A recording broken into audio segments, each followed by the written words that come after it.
David.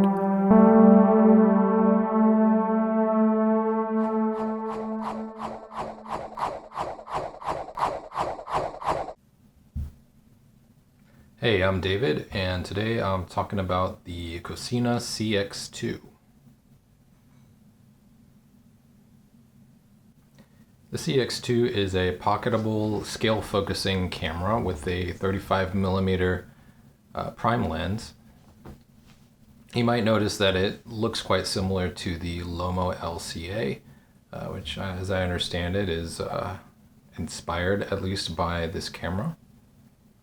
This is a pretty unique camera, and then I'll tell you what I think about it.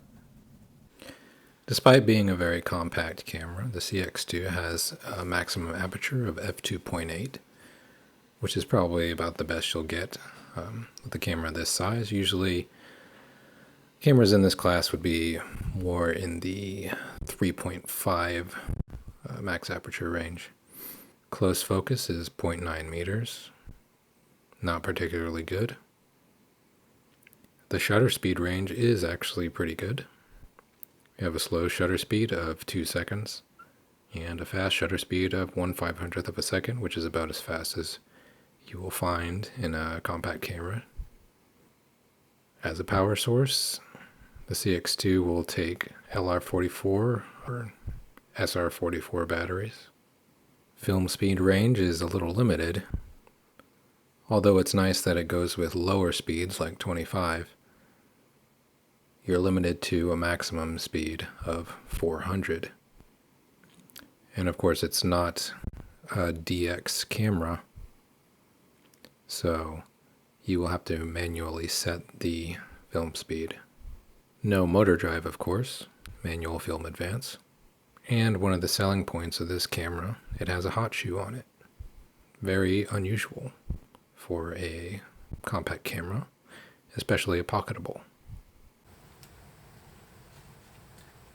The body is entirely plastic, but it has a nice look to it. The leatherette strips here it's not just the body molding, it's actually a strip of I don't know if it's a fake leatherette, but it's a strip of something. It looks decent and feels decent.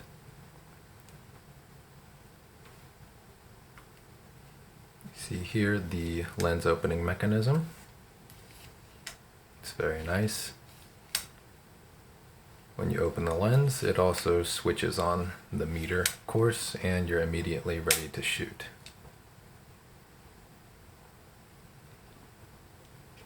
On top we have a shutter release. Feel the shutter release is pretty nice.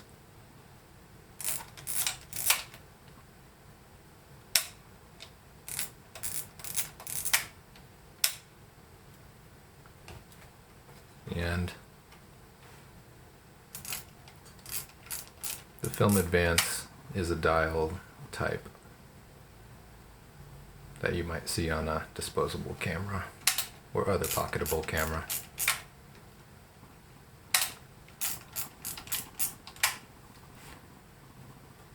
It does the job, and it's pretty easy to operate. On the front here we have this ASA setting, which is a little bit fiddly, but by turning this you can see there's an ASA window and it changes the ASA.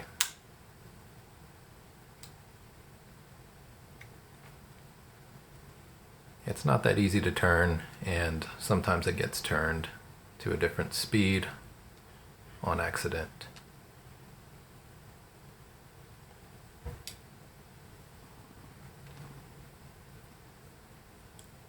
On this side of the lens here we have, of course, the self-timer, and then the aperture setting. Typically you're going to shoot this on the bottom setting on auto. The aperture settings are actually for use specifically with flash, and I believe if you change the aperture to another setting,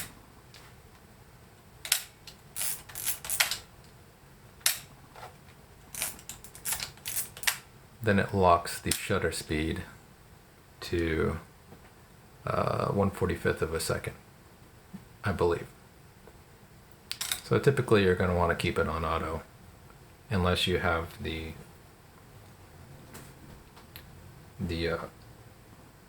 Cosina flash that's meant for this. Here at the bottom we can find the focusing stops. There are 4 focusing stops.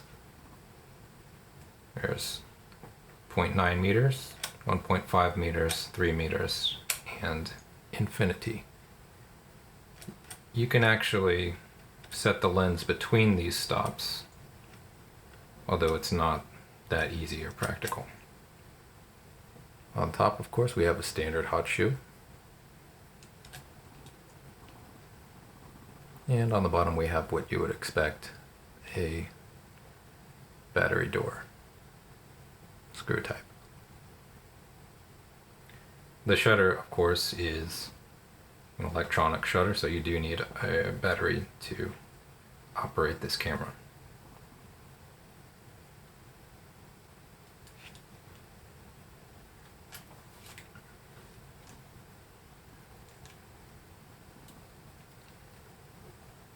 It's a pretty easy to open camera. Opens like you would expect. You pull up on the film rewind and it pops it open, nice and easy. And there's everything in there you would expect to be in there. Now I found on this camera in particular, you have to be careful about the cleanliness of the frame mask here. I've seen that if you have hairs or other debris sticking out of the mask there, then you're going to see that in your pictures because it's pressed very well against the negative. So that'll show up. With this camera, you want to make sure the inside is as clean as possible. It has a pretty good sized viewfinder for the size of camera it is. Even bigger than a lot of larger size compacts. At the bottom there's a distance indicator with the 4 different stops, so you don't have to remove your eye from the viewfinder. And when you have press, of course there's indicator LEDs. And our first sample image is very compelling. We can see the center sharpness is so-so, but not too bad considering the lens is probably wide open. If we look at the edges of the image, we can see there's a significant amount of sharpness fall off and quite a bit of vignetting. The next image is shot at infinity in much better lighting conditions. So we're probably looking at about f5.6 or f8 here. We can see the sharpness at infinity is pretty decent in the middle of the image and for most of the image. But we do see some sharpness fall off at the edge like we would expect from such a small lens. And there's still noticeable vignetting for such an aperture setting. On the left side of the frame we can see what I was talking about with items getting stuck between the frame mask and the emulsion. It has a tendency to collect foreign objects there, so you have to be careful again. the focus appears to be on the boxes behind the front boxes. And nothing looks really all that sharp. Looking around the edges of the frame, we see the same drop in sharpness, sort of smudginess, and distortion. Again, it's about what the kind of distortion you would expect from such a small lens and such a small f2.8 lens. Overall, the image quality here, it's not going to really blow you away. It might be better than like Lomo LCA or some popular prime lens compacts, but it's not going to compare to the Olympus Mu series or any of the other premium compacts. So there's a lot to like about the CX-2. First of all, obviously it's a very pocketable camera. A little bit chunky, but still, it should fit in most pockets. That lens opening mechanism is very cool, and it's just better than pressing an on button, definitely.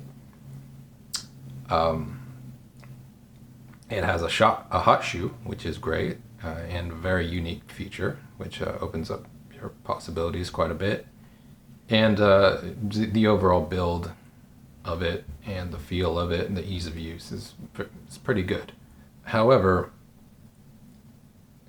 it just kind of avoids being very useful because of a few things. First of all, the lens is just not very good, as you might expect from such a small f2.8 lens. Although obviously there are smaller cameras that have a better lens, those cost a bit more, and they tend to be newer. But I would only consider this lens usable if just for kind of fun purposes. It's not really good for serious work. It's not very sharp, and also the camera doesn't seem to stabilize incredibly well. So you're gonna get, generally speaking, pretty blurry results, kind of slightly jittered results, even when it's at daytime using the fastest shutter speed.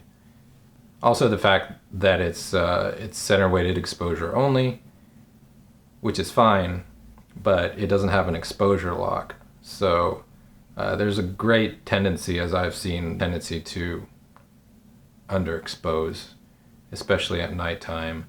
And also, just because you can't exposure lock, you're going to be exposing probably on the wrong thing, depending on whatever you composed on. So, yeah, I didn't like those things so much about this camera, although overall I really like it.